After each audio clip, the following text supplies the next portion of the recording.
आज कालच कराड उत्तर विधानसभा मतदारसंघाचा निकाल लागला आणि खरं तर या विधानसभेच्या इलेक्शनमध्ये पहिल्या दिवसापासून अतिशय ताकदीनं महाराज या ठिकाणी पाठीशी राहिले.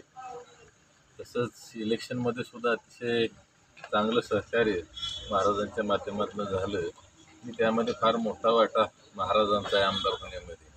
त्यामुळं आज त्यांना या ठिकाणी भेटणं, शेवटी गादीला नमस्कार करणं हे आद्य कर्तव्य आहे. त्यामुळे आज आलो होतो महाराजांना भेटायला.